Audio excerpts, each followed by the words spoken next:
Hi అండి, welcome back. ఇక ఈ చిన్ని షార్ట్‌లో ఏంటంటే మా కిచెన్ పరిస్థితి చూడండి ఒకసారి ఎలా ఉందో. ఇల్లు వెకేట్ చేసేటప్పుడే ఇలా ఉంటుందని అనుకుంటాను. మొత్తం మా వారు నేను మార్నింగ్ లేసేటప్పటికి అంతా తీసి బయటేసేసారు. అన్నీ క్లీన్ చేయాలని ఈరోజు. ఇక క్లీనింగ్ డ్యూటీ అంతా మనదే కదా యాజ్ యూజువల్.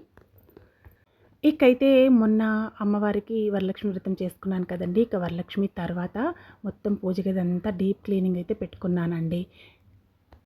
ఇక అమ్మవారికి కలశంలో పెట్టిన టెంకాయ అయితే ఈ విధంగా కొట్టేశాను. ఇక అన్నీ తీసేసి సింపుల్గా అయితే అమ్మవారికి పూలతో అలంకరించుకొని ప్రసాదం చేసి నైవేద్యంగా పెట్టేశానండి.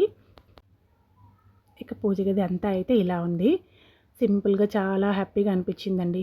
కానీ వ్రతం అయిన తర్వాత క్లీనింగ్ ఉంటుంది కదా, వ్రతానికి మనం ఎంత ప్రిపేర్ చేస్తామో అంతలో హాఫ్ అంతకన్నా ఎక్కువ పని వ్రతం తర్వాత కూడా ఉంటుంది. ఇలా నైవేద్యం అయితే సమర్పించాను. కలశానికి బియ్యం పోసాం కదా, దాంతో తీపన్నం అయితే చేసి నైవేద్యం సమర్పించాను.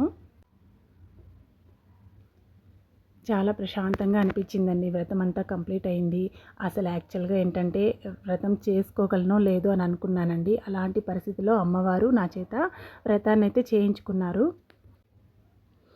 ఇకైతే ఈవినింగ్ అండి. ఈవినింగ్ ఈరోజు తిరుపతిలో వర్షం అయితే పడింది. ఇక నేను మిద్ది మీదకి వెళ్ళాను. ఒక 6:30 ఆ ప్రాంతంలో చూడండి అలిపిరి మెట్లు, ఇటు సైడ్ కపిల్ తీర్థము వ్యూ ఎంత బాగా కనిపిస్తుందో.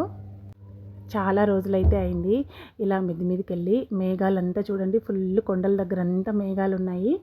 అదిగోండి ఇక్కడ అలిపిరి. మా చిన్నోడైతే వాడికి తెలియదు నేను వీడియో తీస్తోంది.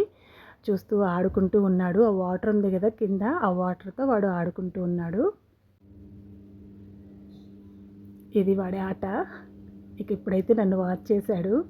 మళ్ళీ వాడు గమనిస్తే వీడియో అయితే తీయడు.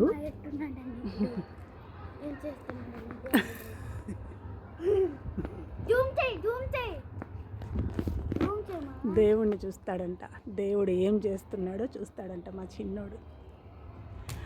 మూన్ అండి. ఈ టైంకి 6:30కి మూన్ వచ్చేసింది. బర్డ్స్ క్యాప్చర్ చేసేసాను.